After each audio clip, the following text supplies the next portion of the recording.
Welcome, Kelvin Dale here, revealing how the Irish had an impact on helping shape the United States. We go now to the story of an American car builder whose Irish roots compelled him to reach across the Atlantic back to Ireland and help it become a part of an industrial revolution. Let's get into it.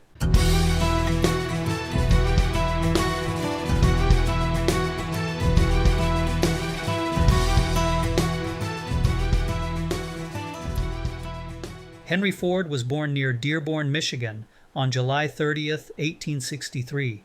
His father, William Ford, had left County Cork, Ireland, during the hungry years of the 1840s. He settled on a small Michigan farm, working hard to build a new life.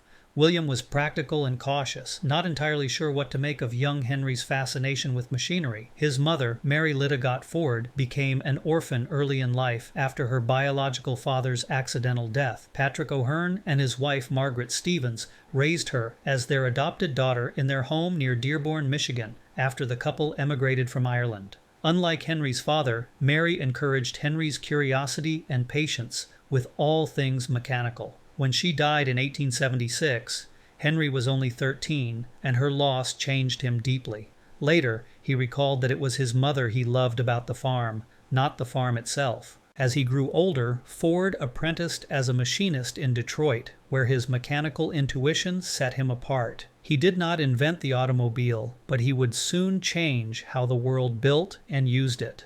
In 1903, Ford founded the Ford Motor Company. Just 5 years later, the first Model T rolled out of his factory. His car was strong, simple, and reliable. By the time Ford introduced the moving assembly line in 1913, he had reduced the time to build a car from 12 hours to 90 minutes. Then came 1914, and Ford's bold announcement of a $5 workday. That decision doubled the wages of his factory workers, reduced turnover, and created a workforce that could afford the very cars they were building. His business exploded, and Ford became not only an industrial giant, but a cultural force shaping the modern middle class. Ford's connection to Ireland was more than family nostalgia. In 1917, he opened a tractor plant in Cork, his father's hometown. It was Ford's first factory outside North America, and delivered both jobs and pride to a country finding its footing. When a second plant opened in 1921 for automobile assembly,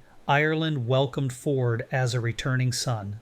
Even in turbulent times, such as the Irish War of Independence and Civil War, Ford kept his investment steady, focusing on helping Ireland build economic self-reliance. Ford was never a trained engineer, but relied on practical sense and talented colleagues. He distrusted bankers, kept his company private, and left behind a legacy that was both inspiring and controversial. His son later took the company public in 1956. The Henry Ford story is both personal and profound. His car-building success not only helped define the modern American industrial age, but he also found a way to give back to the land his father left behind. The Cork plant stood for decades as a symbol of possibility, bridging family heritage with national renewal.